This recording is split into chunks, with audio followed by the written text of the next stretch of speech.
Di poin 4, kebaktian rumah tangga. Sesuai keputusan sidang Majelis Gereja Toraja Jemaat Rantepao tanggal 3 Februari 2022, maka diputuskan tentang kebaktian rumah tangga untuk sementara ditunda. Kembali dikarenakan situasi dan kondisi yang belum memungkinkan setelah dikomunikasikan dengan tim COVID-19 Jemaat Rantepao, kecuali ada permintaan pelayanan dari anggota jemaat. Atas perhatian kita semua, kami ucapkan terima kasih. Tuhan memberkati. Di kelompok pelayanan 6, keluarga Diaken Lobo pada hari Selasa tanggal 15 Februari 2022, pelayan Pendeta Tabita Menggawa, liturgis Penatua Pit Hen Tioki, jam 4.30. Hari Kamis 17 Februari 2022, di kelompok 4, keluarga Agung Salino dilayani Pendeta David Randa, liturgis Saudari Paul Cakra dilaksanakan jam 5. Yang kedua, di poin nomor 6, persembahan ibadah live streaming masuk hari Minggu tanggal 6 Februari 2022. Saya ulangi, persembahan ibadah live streaming masuk hari Minggu tanggal 6 Februari 2022 sampai dengan 12 Februari 2022.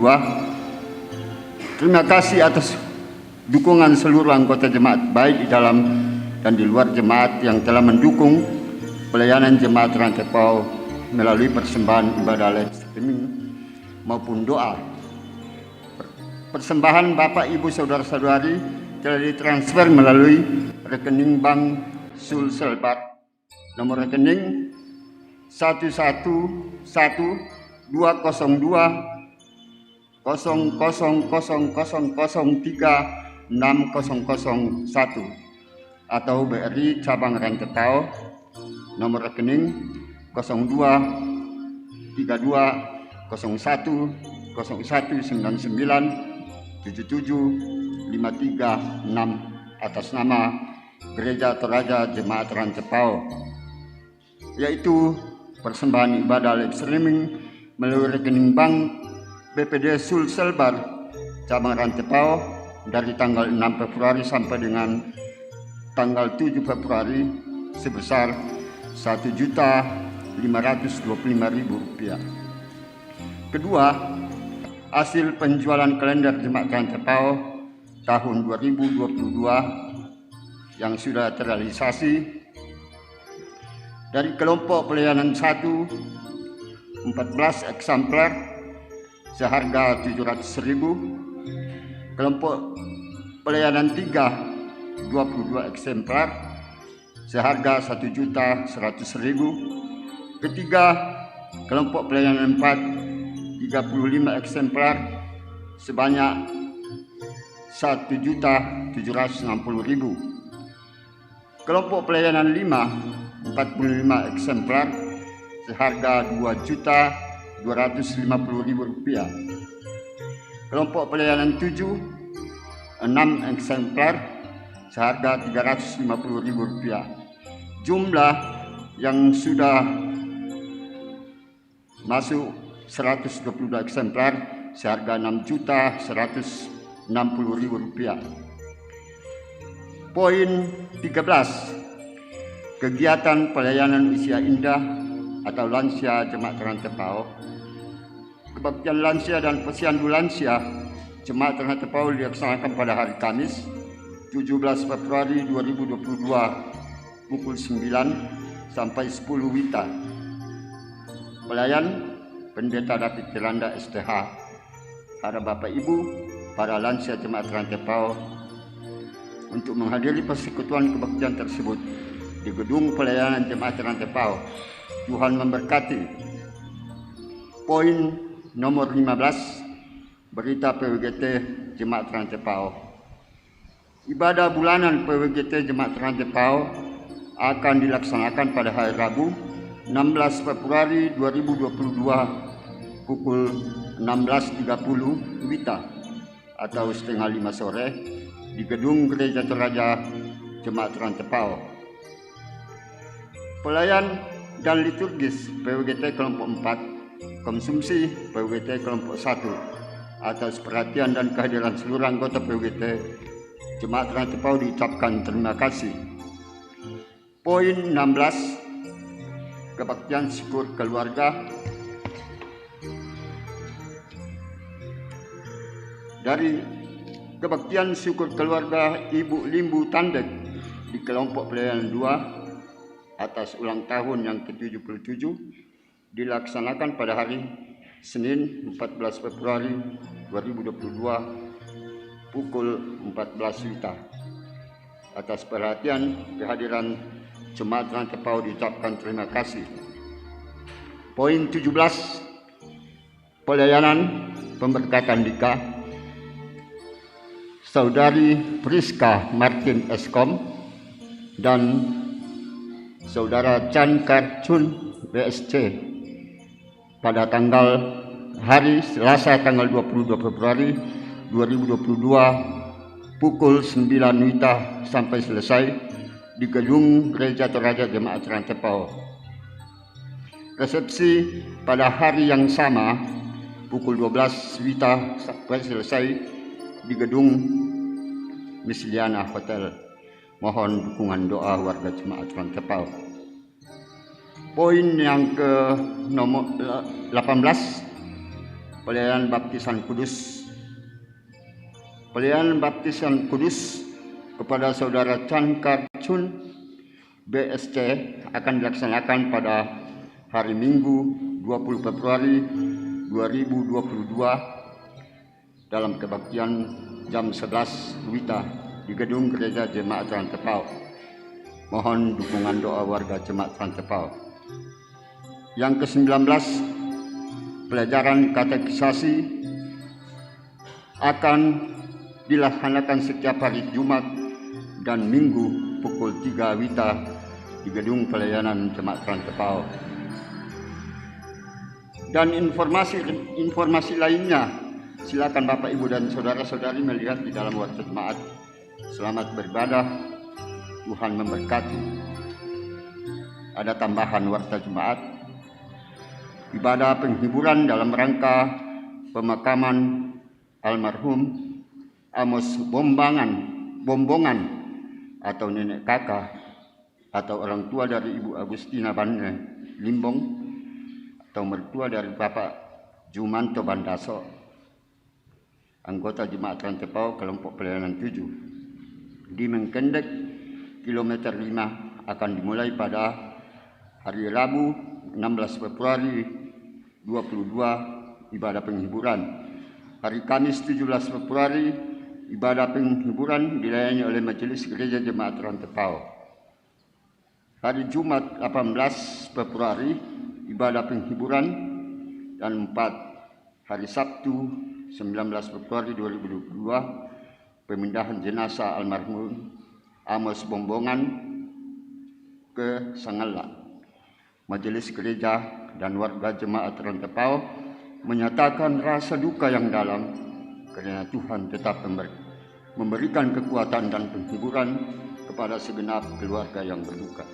Demikian penekanan warta jemaat. Tuhan memberkati.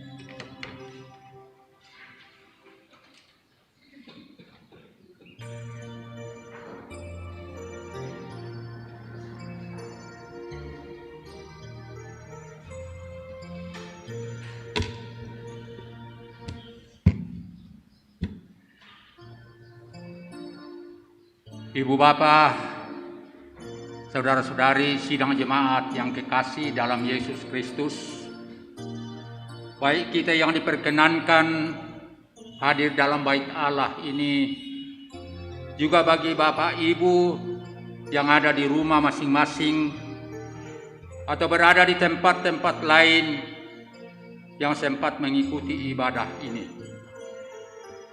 Selamat pagi, salam sehat, dan salam damai sejahtera Yesus Kristus yang ditinggalkan bagi kita.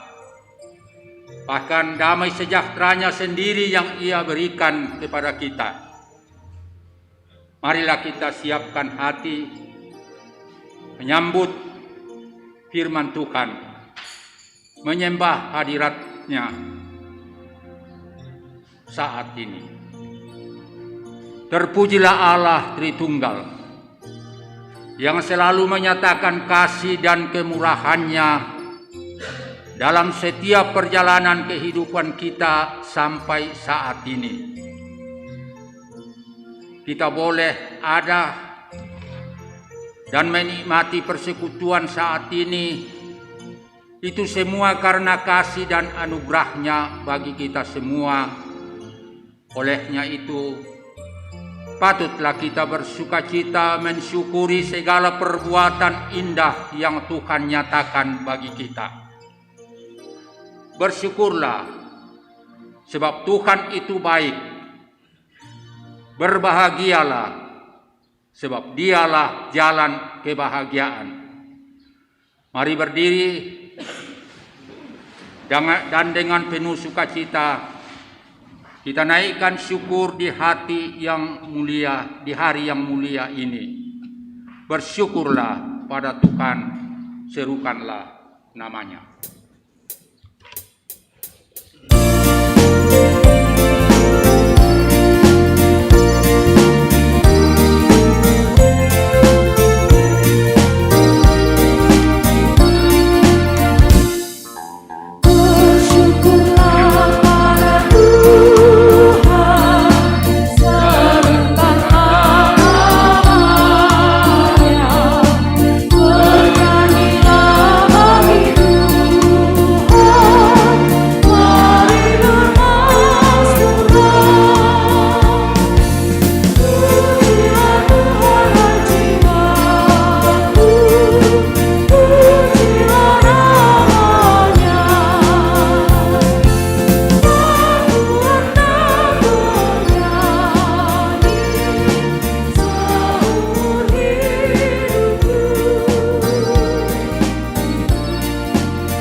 Bapak Ibu Saudara, kita yakini bahwa pertolongan kita adalah dalam nama Tuhan yang menjadikan langit dan bumi.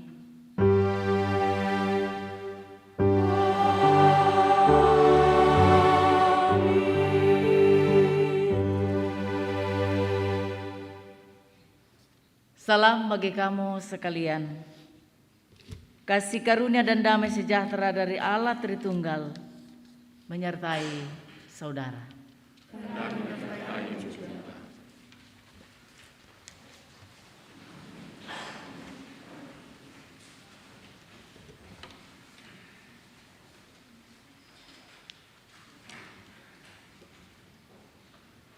Kita sungguh menyadari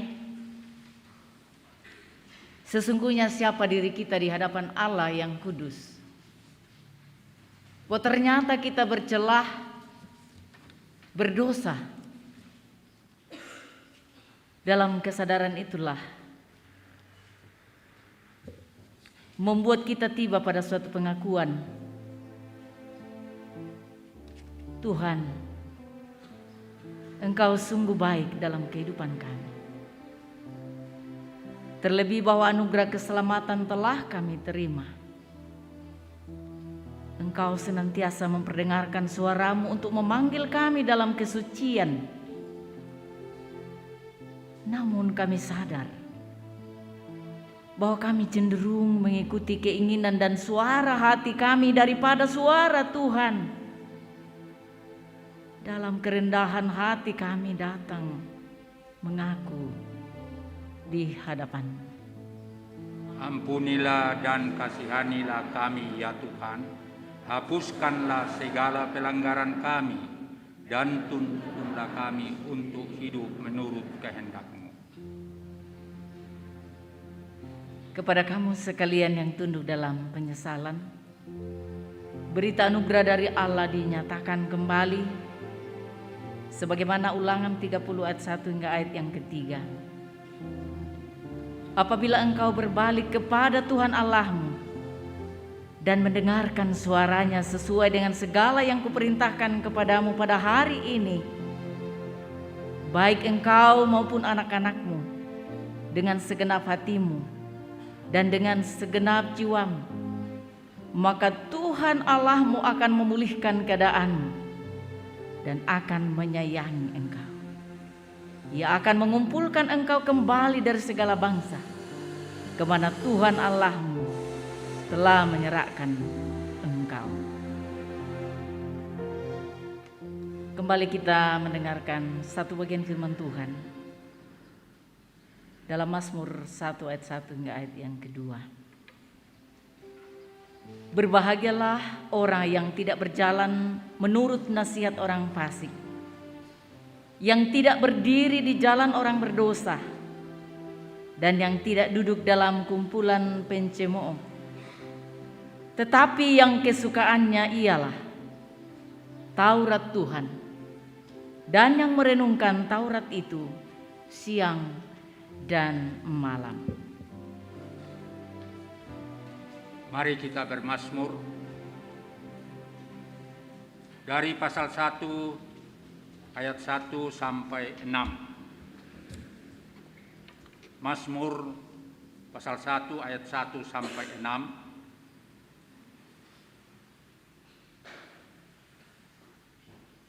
Jalan orang benar dan jalan orang fasik. Berbahagialah orang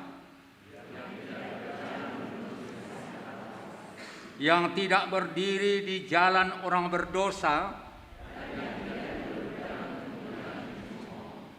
tetapi yang kesukaannya ialah Taurat Tuhan. Ia seperti pohon yang ditanam di tepi aliran air, dan yang tidak layu daunnya,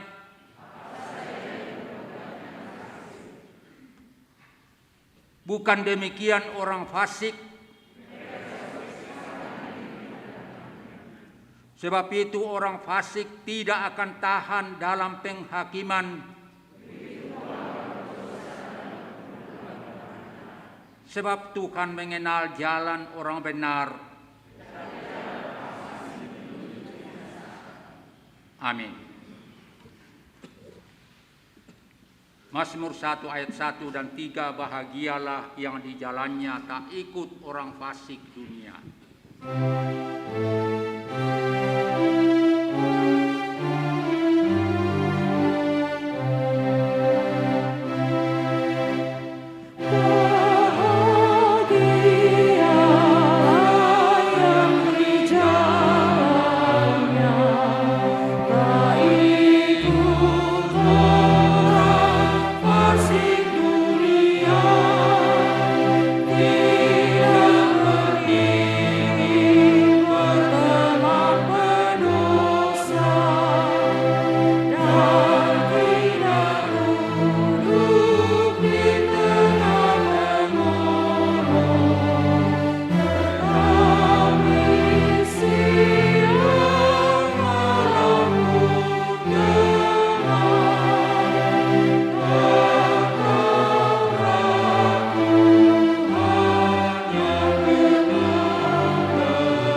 Kita persiapkan bagian firman Tuhan yang pertama dari kitab Yeremia 17 ayat 5 hingga 10, 1 Korintus 15 ayat 12 hingga 20, Injil Lukas 6 ayat 17 hingga 26. Namun sebelumnya mari kita minta pertolongan.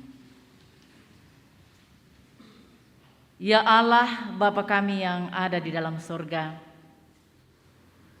kami sungguh bersukacita berbahagia menikmati bait-Mu yang kudus, mengalami perjumpaan kasih bersama saudara seiman, menikmati hadirat Tuhan. Kami dimungkinkan mengalami persekutuan ini semata-mata karena perkenan-Mu, keajaiban kasih dan anugerah-Mu dalam kehidupan kami. Kami datang dengan penuh bahagia sukacita oleh karena kami merindukan Tuhan. Kami merindukan sabda-Mu berbicara dan mengubah kehidupan kami.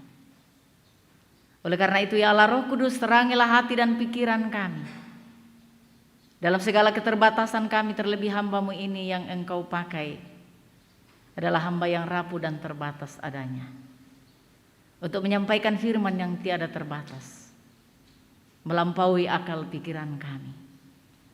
Oleh karena itu, mampukan kami supaya kami dapat memahami dan mengerti jalan-jalan Tuhan, tita-tita Tuhan, untuk menuntun kehidupan kami sesuai dengan kehendak-Mu. Karena itu bersabdalah kepada kami. Kami siap mendengarkan firman-Mu di dalam nama Yesus Kristus, firman hidup dan yang menghidupkan. Kami sambut sabda-Mu. Haleluya. Amin.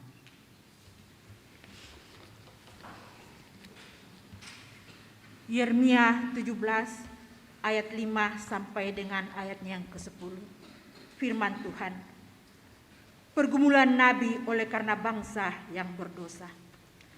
Beginilah firman Tuhan. Terkutuklah orang yang mengandalkan manusia, yang mengandalkan kekuatannya sendiri, dan yang hatinya menjauh daripada Tuhan. Ia akan seperti semak bulus di padang belantara. Ia tidak akan mengalami datangnya keadaan baik. Ia akan tinggal di tanah yang angus di padang gurun, di negeri padang asin yang tidak berpenduduk. Diberkatilah orang yang mengandalkan Tuhan. Firman Tuhan. Pembacaan firman Tuhan yang kedua terambil dari pertama Korintus 15 ayat 12 sampai 20. Saya ulangi, pertama Korintus 15 ayat 12 sampai 20. Firman Tuhan berbunyi demikian. Jadi, bila mana kami beritakan bahwa Kristus dibangkitkan dari antara orang mati, bagaimana mungkin ada di antara kamu yang mengatakan bahwa tidak ada kebangkitan orang mati? Kalau tidak ada kebangkitan orang mati, maka Kristus juga tidak dibangkitkan. Tetapi andai kata Kristus tidak dibangkitkan, maka sia-sialah pemberitaan kami dan sia-sia jugalah kepercayaan kamu. Lebih daripada itu, kami ternyata berdusta terhadap Allah, karena tentang Dia kami katakan bahwa Ia telah membangkitkan Kristus, padahal Ia tidak membangkitkannya. Kalau andai kata benar bahwa orang mati tidak dibangkitkan, sebab jika benar orang mati tidak dibangkitkan, maka Kristus juga tidak dibangkitkan. Dan jika Kristus tidak dibangkitkan, maka sia-sialah kepercayaan kamu, dan kamu hidup dalam dosamu. Demikianlah binasa juga orang yang mati dalam Kristus.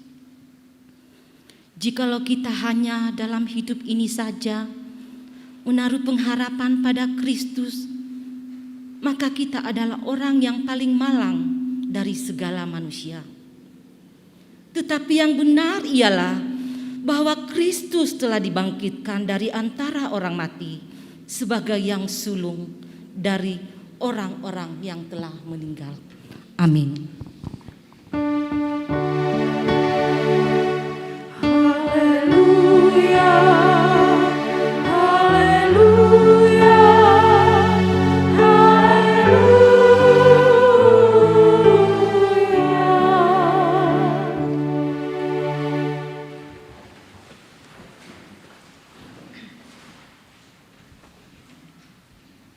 Injil Lukas pasal 6 ayat 17 hingga 26. Yesus mengajar dan menyembuhkan banyak orang. Lalu ia turun dengan mereka dan berhenti pada suatu tempat yang datar. Di situ berkumpul sejumlah besar dari murid-muridnya dan banyak orang lain yang datang dari seluruh Yudea dan dari Yerusalem dan dari daerah pantai Tirus dan Sidon. Mereka datang untuk mendengarkan Dia dan untuk disembuhkan dari penyakit mereka. Juga mereka yang dirasuk oleh roh-roh jahat beroleh kesembuhan. Dan semua orang banyak itu berusaha menjamah Dia, karena ada kuasa yang keluar daripadanya, dan semua orang itu disembuhkannya. Lalu Yesus memandang murid-muridnya dan berkata,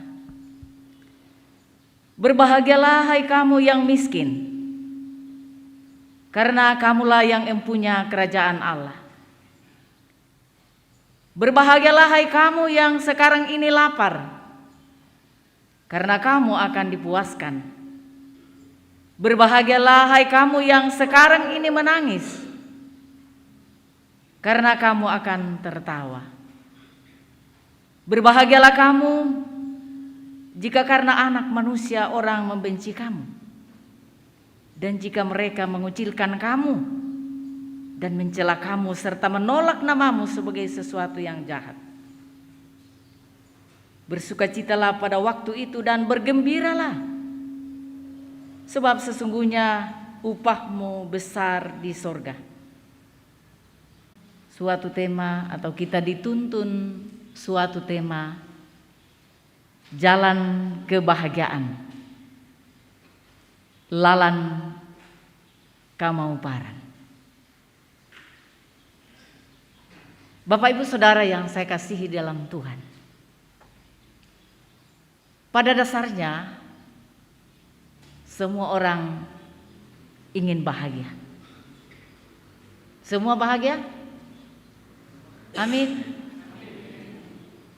Saya pun lebih-lebih ingin bahagia.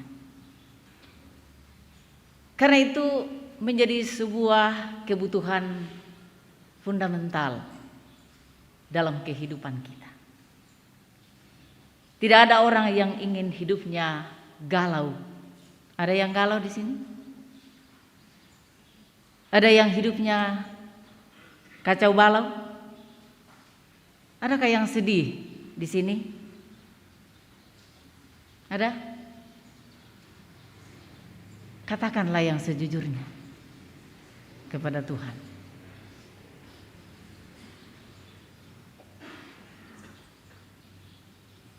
Banyak orang dunia mengatakan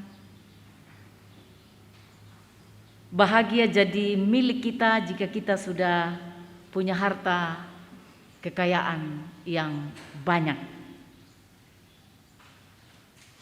Seandainya itu benar, tentu tidak ada orang kaya yang masuk di rumah sakit jiwa. Tidak ada orang kaya yang mendadak bunuh diri. Tapi ternyata banyak orang berlimpah harta kekayaannya, namun mereka mengakui bahwa mereka jauh dari yang namanya bahagia. Itu artinya bahwa punya segalanya, punya harta benda bergelimang, bukanlah jaminan seseorang bisa menikmati yang namanya kebahagiaan. Beberapa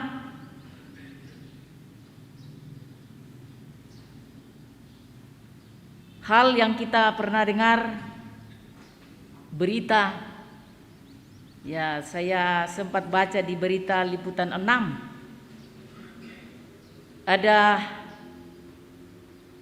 beberapa orang miliarder yang mengakhiri hidup dengan tragis meski sudah memiliki pundi-pundi kekayaan dalam jumlah yang begitu wow, begitu fantastis. Nah, karena itu, apa yang menjadi rahasia supaya kita bisa bahagia? Bagaimana jalannya supaya pada akhirnya kita tiba pada suatu titik lalu merasakan, menikmati yang namanya bahagia itu?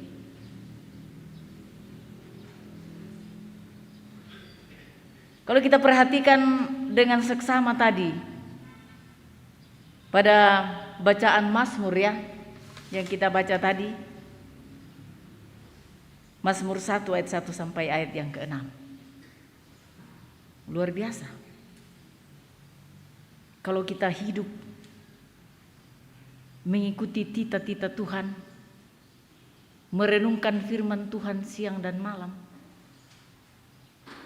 maka itulah tips, resep untuk tiba pada suatu kebahagiaan.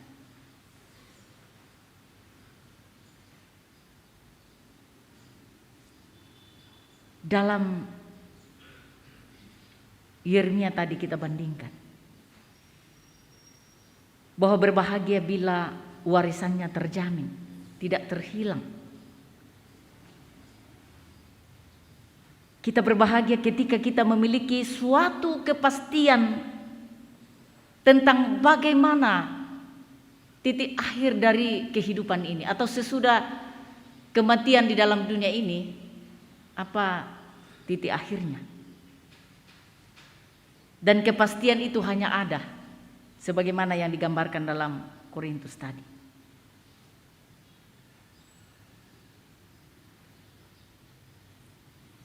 Namun kadangkala kita terpaku pada hal-hal lahiriah, bahwa kita berbahagia ketika dalam kecukupan, kelimpahan. Kita berbahagia kalau kita sembuh dari sakit penyakit.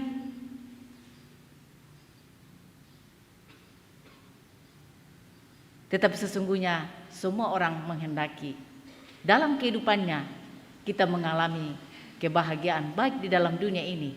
Siapa sih yang mau sengsara? Maupun di keabadian, di surga nanti.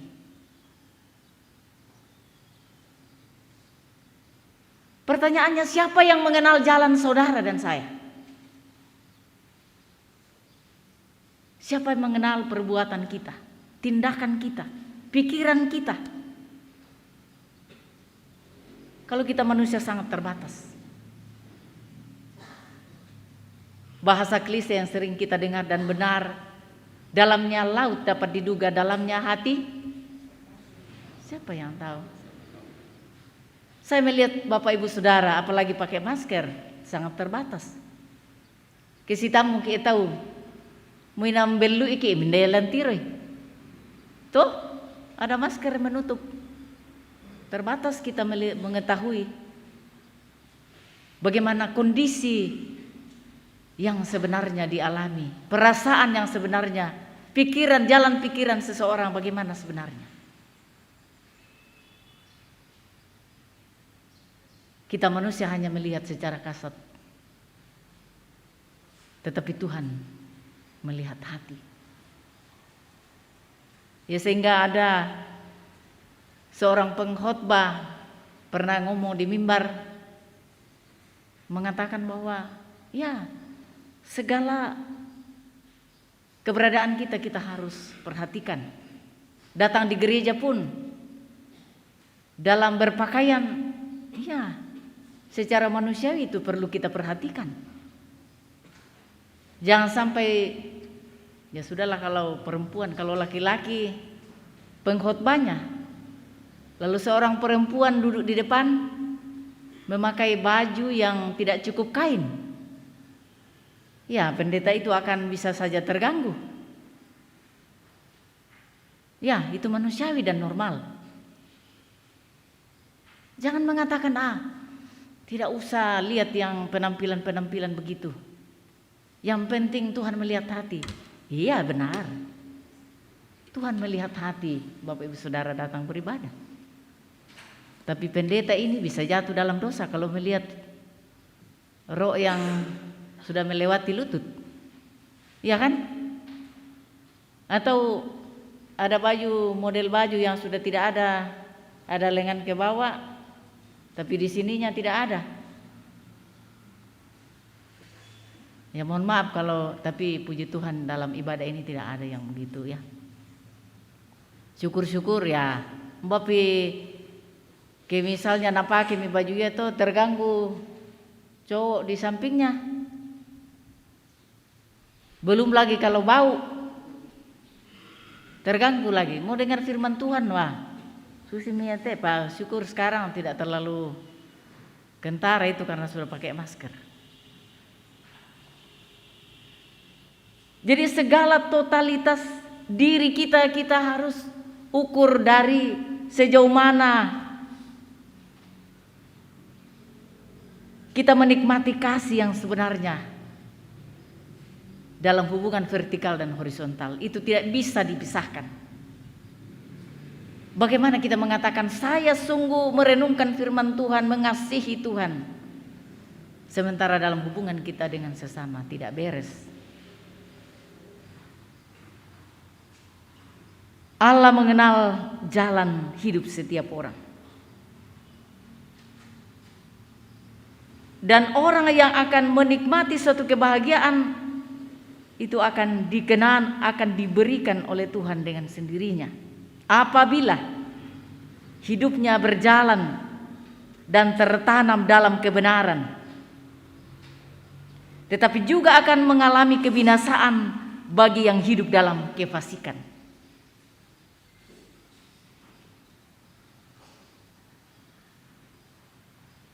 Allah memberi bahagia kepada orang yang mengandalkan Tuhan dan menjamin warisannya sebagai umatnya. Dan juga kutuk bagi yang mengandalkan manusia.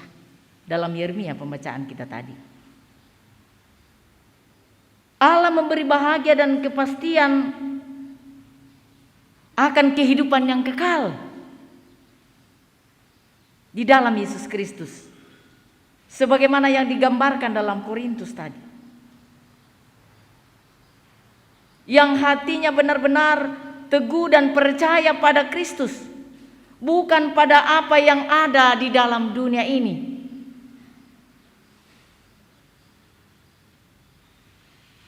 Karena Allah di dalam Kristus adalah menjadi jaminan kepastian kebahagiaan.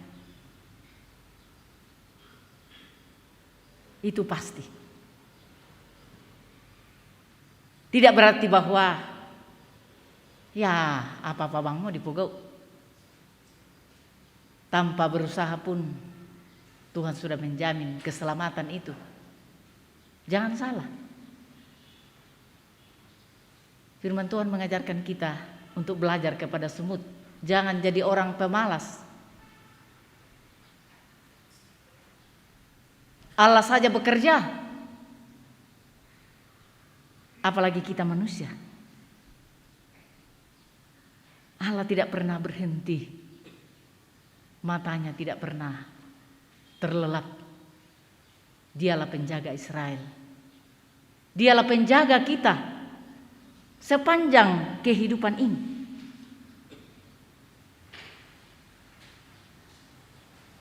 Karena itu Tuhan memberikan kita mandat yang mulia. Sebagaimana dalam Matius 28 ayat yang ke-18, segala kuasa di bumi dan di sorga diberikan kepada Yesus. Nah, oleh karena itu, kalau jalan bahagia itu adalah keintiman dengan Allah, apa yang harus kita lakukan? Yang pertama, hiduplah pada jalan yang benar, yang berpaut pada Allah dan berakar pada firman-Nya.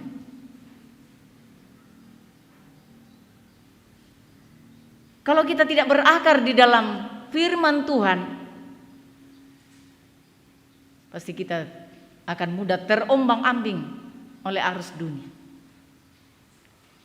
Seorang muda yang tidak mempertahankan hidupnya dengan firman Tuhan, dia akan tergilas dengan keadaan. Dia tidak akan mampu memilah yang mana benar, yang mana salah. Kebenaran hanya bisa terukur, terfilter dengan firman Tuhan. Tidak ada ukuran kebenaran yang lain selain firman Tuhan.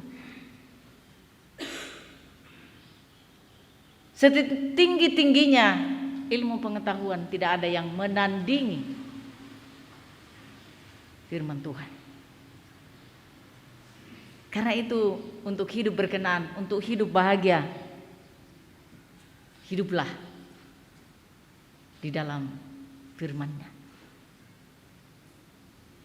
Tidak berarti bahwa kalau kita hidup di dalam firman-Nya kita bahagia melulu. Jangan kita terobsesi dengan teologi sukses. Ada teologi sekarang yang beredar, ada buku yang luar biasa, sangat menarik. Karena seperti yang saya katakan tadi, bahwa siapa sih yang tidak mau sukses? Siapa sih yang mau sakit? Siapa sih yang mau mengalami pergumulan? Lalu hadir teologi sukses yang mengatakan bahwa mengikuti Yesus kita akan makmur, kita akan bahagia, kita akan sehat selamanya. Mengikuti Yesus tidak berarti bahwa kita tidak akan mengalami pergumulan penderitaan. Pergumulan penderitaan adalah bagian kehidupan kita. Kebahagiaan yang sejati tidak diukur dari hal-hal lahiriah dalam kehidupan ini. Kebahagiaan yang sejati kita nikmati dalam hubungan kita dengan Allah. Bapak Ibu Saudara yang kekasih dalam Tuhan,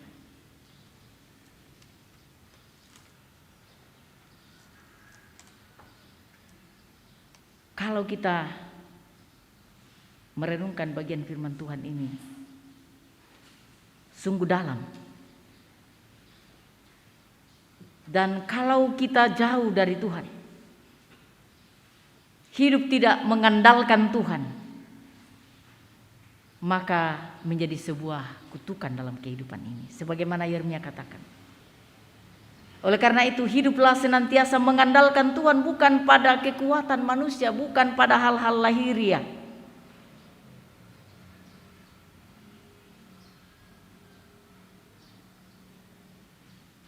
Di sini kita melihat, kembali merenungkan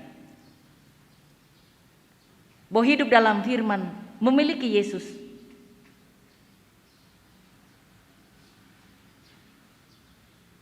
tidak berarti bahwa kita akan senang-senang saja.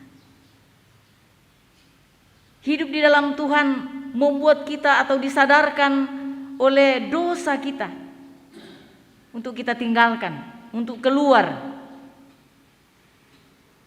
dari lumpur dosa. Kita sudah miliki kebahagiaan dalam Yesus, tetapi kalau kita hidup dalam dosa, damai itu, kebahagiaan itu bisa hilang, bisa sirna.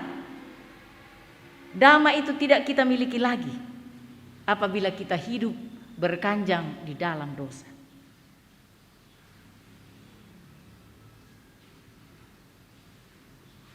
Karena dosa merupakan pemisah antara diri kita, antara manusia dan Allah. Nah, oleh karena itu hidup bahagia dalam kesadaran penuh bahwa kita mesti menyadari segala dosa dan kesalahan kita di hadapan Allah. Karena apa konsekuensinya? Kalau kita tidak menyadari, mengakui dosa dan kesalahan kita di hadapan Allah, membuat kita terpisah dari Allah. Dan Allah tidak berkenan menjawab doa kita. Karena dosa bisa menjadi penghalang doa-doa saudara dan saya. Kita belajar kepada Daud. Selama dosanya tidak dia bereskan, dikatakan dalam Mazmur 32 ayat 34, tulang-tulangnya menjadi lesu dan mengeluh sepanjang hari. Karena tangan Tuhan menekan dengan berat, sumsumnya kering seperti pada musim panas. Daud mengalami siksaan batin sebagai hukuman. Artinya apa? Kehilangan kebahagiaan yang sesungguhnya. Ada seorang anak kecil. Hari Minggu sore dia main di belakang rumah dan bapaknya pelihara bebek. Dia pingin main-main dan main katapel. Lalu dia tembak seekor bebek bapaknya.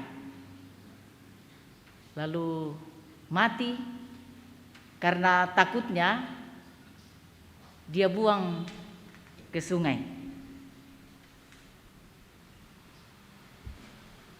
Anak ini sejak dia buang ke sungai itu bebek yang sudah mati, diliputi kegelisahan, ketakutan. Lalu hari Senin ia pergi ke sekolah dengan kakaknya. Dan tiap hari orang tuanya memberikan jajan 5.000. Jadi kakaknya 5.000, dia juga 5.000.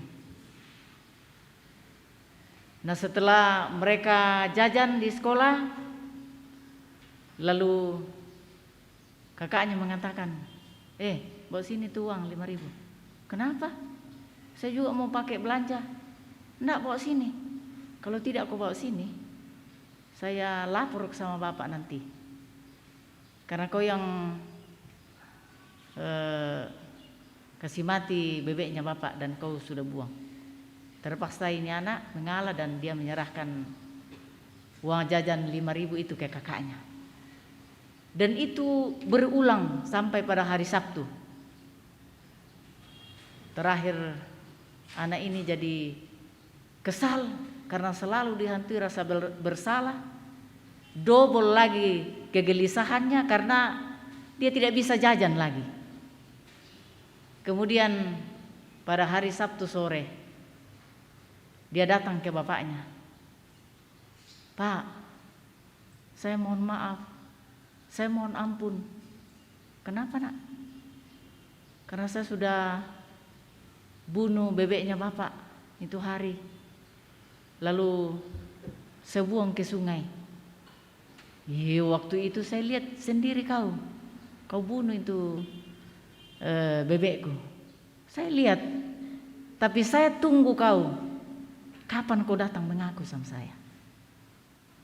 Saya tunggu kejujuranmu. Apakah kau mau jujur nak mengaku kesalahan? Saya sudah maafkan. Lalu mulai saat itu anak ini mengalami suatu kelegaan yang luar biasa.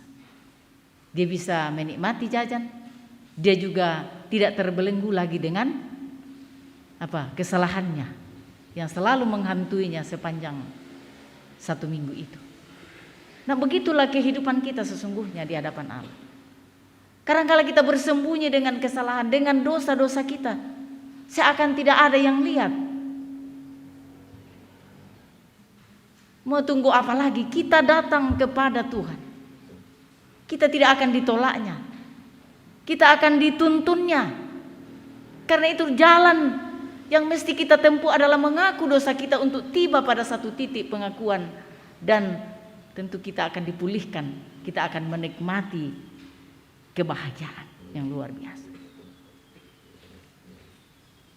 Bapak Ibu Saudara yang kekasih dalam Tuhan. Banyak orang Kristen percaya, beriman kepada Yesus Kristus. Tetapi masih tidak sadar bahwa ia sedang dalam dosa. Masih terus selingkuh. Masih terus mabuk-mabukan. Masih terus judi. Berjalan terus. Pergi ke gereja tapi judinya jalan terus. Masih tidak jujur. Dan lain sebagainya.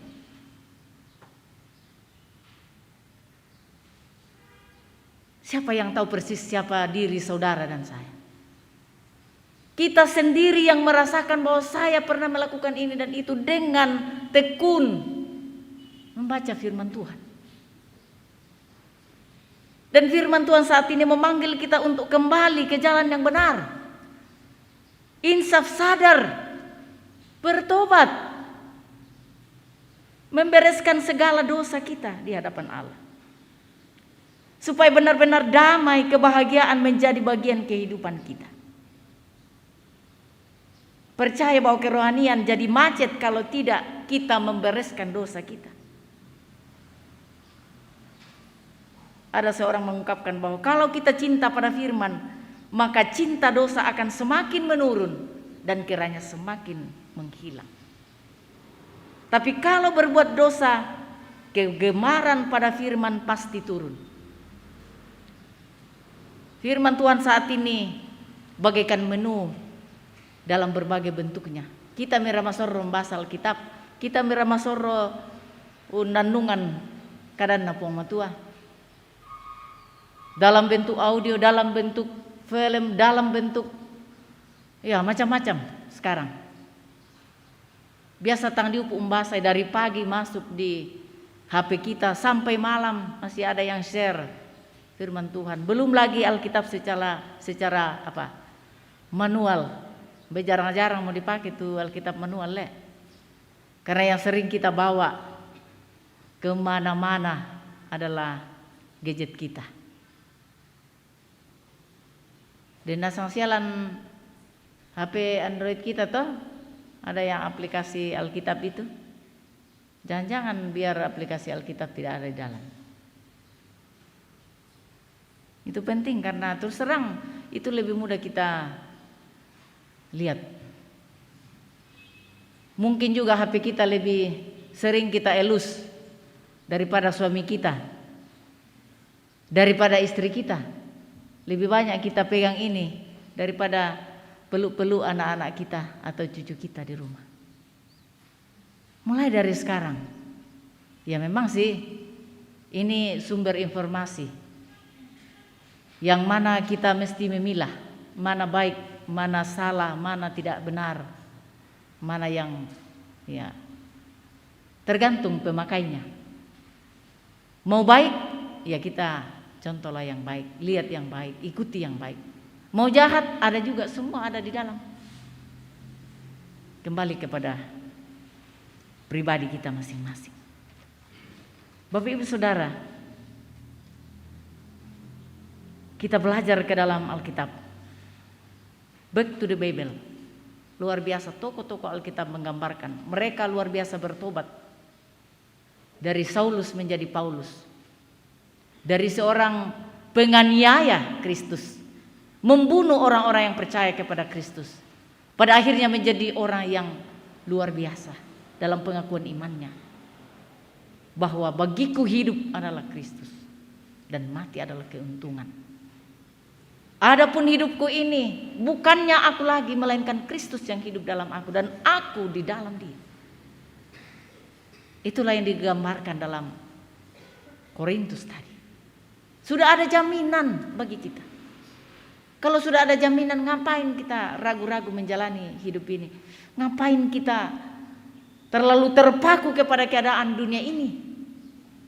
Mari kita berjalan, mari kita berusaha, mari kita berjuang mengandalkan Tuhan. Maka kita akan mengalami, menikmati kekayaan yang luar biasa, berkat-berkatnya yang luar biasa. Jangan kita terlalu khawatir tentang kehidupan ini. Roald Jackson mengatakan, kekhawatiran membuat kita melihat sesuatu yang sebenarnya tidak ada. Kekhawatiran membuat kita lumpuh sebelum kita benar-benar jatuh terpuruk. Kekhawatiran menimbulkan berbagai masalah, di mana kedamaian justru ada. Karena itu saudara-saudara, percayakan hidup kita kepada Tuhan. Karena kita yakin, kita percaya Dia yang pegang hari esok. Kita tidak tahu hari esok seperti apa, bagaimana kita menjalaninya. Tetapi yang terpenting adalah kita melakukan bagian kita. Yang tidak mampu kita lakukan, serahkanlah kepada Tuhan untuk dinyatakan, untuk dilakukan. Kadangkala kita tidak fair dengan doa kita sendiri. Kayak doa Bapa kami itu sepertinya hanya doa hafalan tanpa direnungkan secara mendalam. Dalam satu kalimat doa kita, berikanlah makanan yang secukupnya. Tapi kita ingin porsi lebih dari cukup. Kita mau berkelimpahan. Siapa sih yang tidak mau banyak? Tetapi kadangkala itulah yang membuat kita takabur menjalani, kehilangan pijak kita di dalam Tuhan.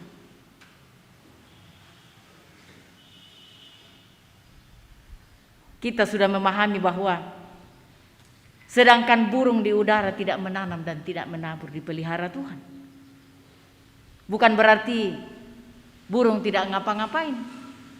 Burung tidak hanya tinggal di sarang, baru menganga, baru datang makanan. Tapi juga keluar dari sarang, keluar dari tenggernya, lalu Tuhan menyediakan makanan. Apalagi kita, manusia yang sangat diberkati, dikasihi. Karena itu kita melihat bagian firman Tuhan ini, supaya jangan kebahagiaan yang sesungguhnya, kebahagiaan sejati itu buyar hanya karena hal-hal lahiriah, hal-hal duniawi. Karena memang Tuhan tidak suka kita khawatir. Sekali lagi Tuhan juga tidak suka kalau kita malas. Iblis saja rajin. Bagaimana kita membuktikan bahwa iblis rajin? Di mana-mana ada perampok, ada pencuri, ada pendusta, ada yang mengambil haknya orang. Di mana-mana iblis menggoda, menjerumuskan.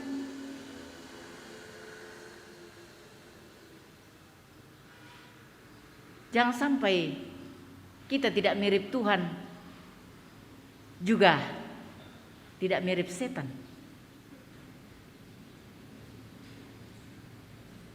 Karena itu Bapak Ibu Saudara yang saya kasihi dalam Tuhan, tidak ada sumber kebahagiaan yang lain selain hanya di dalam Yesus Kristus. Dalam segala perkara kehidupan, datanglah kepadanya. Kita menyerahkan seluruh keberadaan hidup kita, suka dan duka kita jalani, kita alami, kita nikmati di dalam Tuhan. Pergumulan berat bagaimanapun, kebahagiaan itu tidak dihilangkan dengan pergumulan.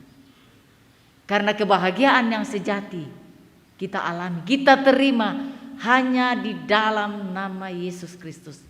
melalui ketekunan kita bergaul hidup dengan firman-Nya. Amin. Itulah jalan kebahagiaan. Nikmati senantiasa firman Tuhan. Amin.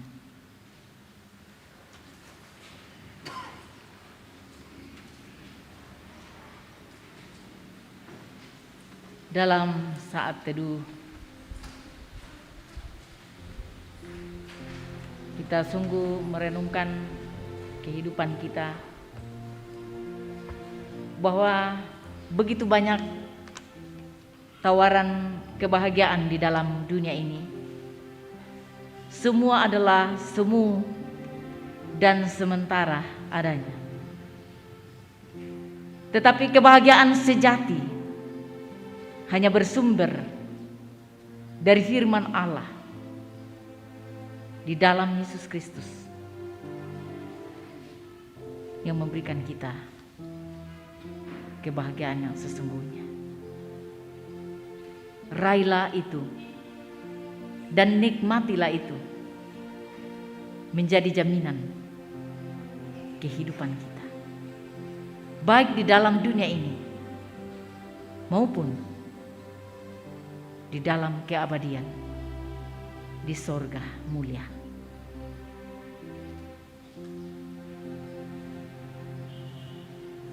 Kita berdoa. Bapa kami, Bapa kami yang di sorga, dikuduskanlah nama-Mu, datanglah kerajaan, jadilah kehendak-Mu di bumi seperti di surga. Berikanlah kami pada hari ini makanan kami yang secukupnya, dan ampunlah kami akan kesalahan kami, seperti kami juga mengampuni orang bersalah kepada kami.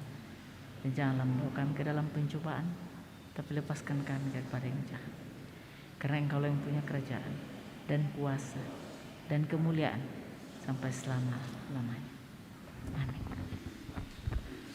Saya jemput kita sekalian untuk bangkit berdiri bersama dengan seluruh orang percaya dari segala tempat dan di sepanjang zaman mengerarkan 12 pengakuan iman rasuli.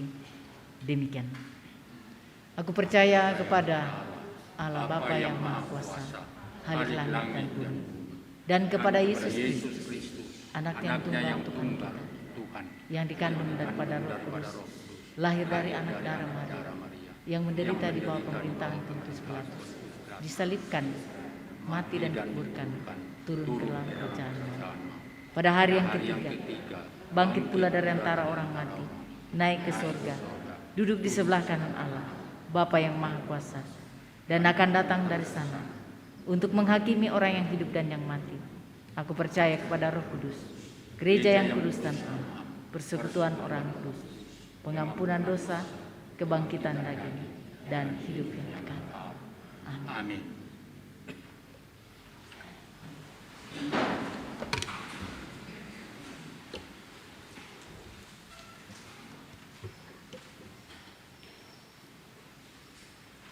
Mazmur 126 ayat 5 dan 6 menuntun kita menyerahkan persembahan syukur kita. Orang-orang yang menabur dengan mencucurkan air mata akan menuai dengan bersorak-sorai. Orang yang berjalan maju dengan menangis sambil menabur benih pasti pulang dengan sorak-sorai sambil membawa berkas-berkasnya. Tabur waktu pagi, tabur benih kasih, kita akan bersuka bawa berkasnya.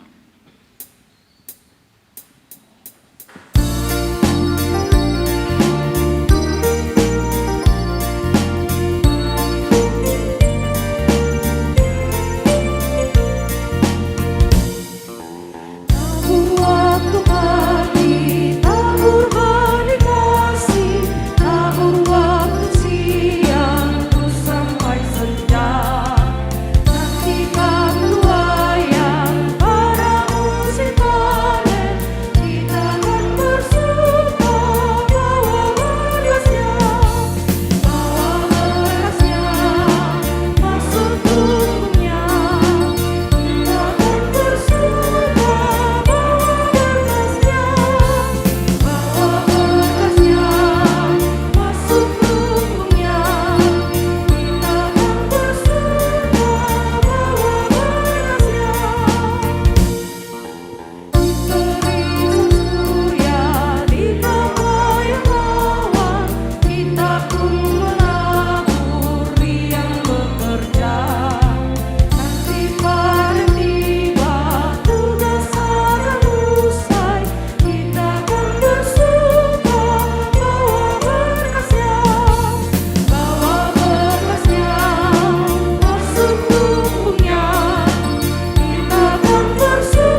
tabur waktu pagi, tabur beni kasih.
Kita satu dalam doa. Ya Allah Bapa kami di sorga, kembali kami sujud di hadirat-Mu yang kudus, menyembah Dikau, mengucap syukur atas firman-Mu yang telah kami dengar, kami renungkan bersama. Kiranya mengubah kehidupan kami, kiranya membuat kami semakin tunduk di bawah otoritas Allah yang harus kami nampakkan dalam kehidupan kami sehari-hari. Bapa di sorga, kepadamu juga kami datang menyatakan tanda syukur kami lewat persembahan yang sudah kami berikan masing-masing. Tuhan lebih mengenal kami, ketulusan hati kami. Kiranya berkenan di hati Tuhan menjadi sarana kemuliaan bagi nama. Kami datang membawa seluruh keberadaan hidup kami. Suka dan duka silih berganti kami alami, namun tidak menggoyahkan sukacita dan kebahagiaan damai yang Engkau berikan di dalam hati kami. Oleh karena itu dalam keadaan apapun kami senantiasa berserah diri kepadamu. Untuk saudara-saudara kami yang sedang dalam kelemahan tubuh, baik yang ada di rumah pun di rumah sakit. Seperti dalam warta jemaat ada 36 orang. Ada Bapak Willem Ganna Toding di Makassar, Saudari Fitriani Batek Bandera di rumah, Bapak Benyamin Tandikarang dirujuk juga ke Makassar tadi malam. Ya Tuhan, karuniakan kekuatan dan pengharapan untuk memikul beban sakit penyakit. Dan dari harapan dan kerinduan mereka, doa kami bersama, Tuhan nyatakan kesembuhan bagi mereka. Kami berdoa bagi yang merayakan ulang tahun, kelahiran pun ulang tahun pernikahan. Kiranya menyadarkan kami untuk semakin arif dalam menjalani hari-hari kehidupan, untuk semakin mempergunakannya dengan baik, untuk semakin bermakna menjalani hidup ini. baik bagi sesama kami, terlebih bagi Tuhan. Untuk anak-anak kami yang sedang dalam pertumbuhan, kasihi dan berkati mereka. Juga dalam bangku pendidikan mereka, dari TK hingga perguruan tinggi. Karuniakan hikmat-Mu semangat juang untuk penuh perjuangan menggapai masa depan yang cemerlang di dalam Tuhan. Untuk orang tua kami yang lanjut usia, kiranya Roh Kudus meneguhkan mereka dalam iman, dalam pengharapan, untuk terus semangat di dalam Tuhan. Untuk setiap pelayanan yang dilayankan di tengah-tengah jemaat Rantepao, campur tangan-Mu ya Tuhan yang menjadi kekuatan kami. Karena sekecil apapun itu kami tidak dapat berbuat tanpa pertolongan-Mu. Kiranya setiap bentuk pelayanan dapat berjalan dengan baik, menjadi berkat bagi jemaat Tuhan, menjadi kemuliaan bagi nama-Mu. Untuk rencana pelayanan baptisan kudus Saudara Chan Karchun pada hari Minggu yang akan datang. Juga rencana pernikahan Saudara Chan Karchun dengan Saudari Priska Martin. Kiranya rencana yang baik ini dapat berkenan, dapat terlaksana pada waktunya. Oleh karena kehadiran Tuhan, pertolongan Tuhan.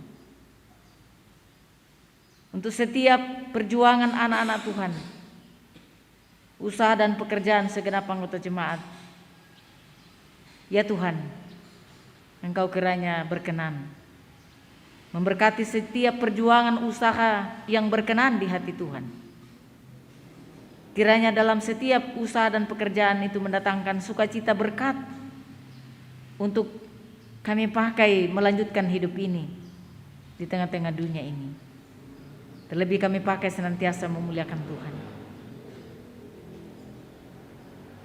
Juga terkhusus bagi keluarga almarhum Bapak Nikoduma atau Bapak Dita. Kami mohon kiranya Engkau menghibur, menguatkan istri, anak-anak, segenap rumpun keluarga yang berduka cita. Kiranya mereka tetap kuat dan berpengharapan. Di dalam Tuhan ada penghiburan. Di dalam Yesus Kristus ada jaminan kepastian keselamatan. Kepadamu lah Bapa kami serahkan seluruh keberadaan hidup kami hari ini dan seterusnya. Karena kami tahu bahwa hidup kami hanya berlangsung dalam kuasa, dalam tuntunan, dalam perkenan-Mu semata. Kepadamu lah kami datang berpaut, menyerahkan seluruh keberadaan hidup kami. Demikian kehidupan bangsa dan negara kami, pemerintah kami, para wakil rakyat dari pusat hingga ke daerah. Karuniakan hikmat dan kemampuan kepada mereka untuk menata kehidupan berbangsa dan bernegara, menghadapi berbagai persoalan bangsa, mengayomi masyarakat menikmati keadilan dan damai sejahtera. Juga di tengah pandemi ini, Tuhan kiranya tetap menjaga kami, melingkupi kami, sehingga kami senantiasa terhindar dari virus ini. Kuatkan kami, mampukan untuk menjalaninya. Karena kami percaya bahwa Engkaulah Allah Israel, penjaga yang tidak pernah terlelap dan tertidur, menuntun menyertai kehidupan kami. Ya Bapa kami di sorga, ini doa dan pengharapan kami, penyerahan diri kami kepada-Mu. Mohon ampun atas segala dosa-dosa kami, agar jangan menjadi penghalang untuk menerima semua yang baik yang datangnya dari Allah. Di dalam keampunan anak-Mu Yesus Kristus itulah Tuhan dan Juru Selamat kami yang hidup. Kami datang berdoa, kami datang mengucap syukur, memohon kepada Bapa di sorga. Haleluya. Amin. Ibu Bapak sidang jemaat, mari kita sambut pengutusan dan berkat Tuhan Dengan menyanyi, ku berbahagia yakin teguh Yesus abadi kepunyaanku. Aku bernyanyi bahagia memuji Yesus selamanya.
Pergilah dan jalanilah hidup dalam ketaatan kepada Tuhan. Percayalah bahwa Yesus Kristus itulah sumber kebahagiaan yang sejati yang melampaui kebahagiaan manapun.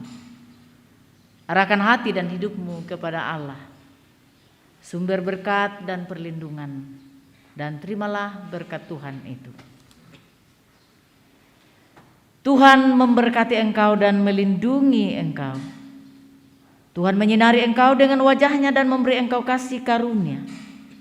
Tuhan menghadapkan wajah-Nya kepadamu dan memberi engkau damai sejahtera. Amin.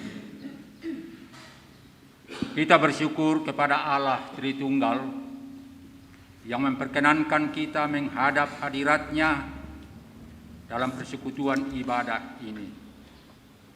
Hidup yang sedih jadi melodi yang penuh dengan irama kabar-Mu. Hidup yang bersih, muka berseri, mencerminkan bahwa jiwaku sembuh.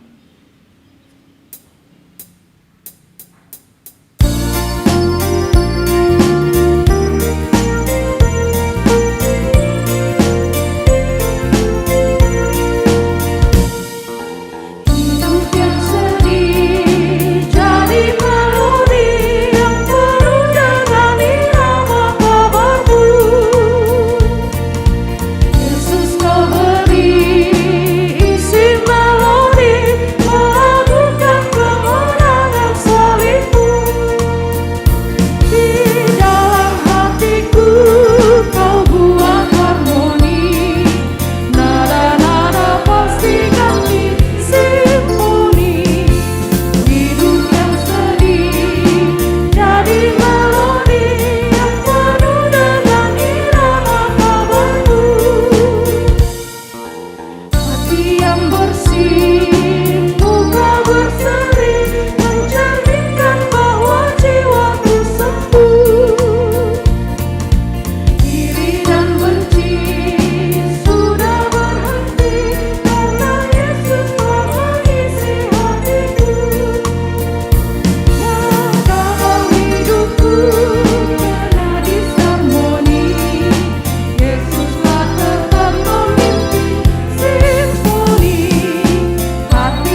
Pak Ustaz.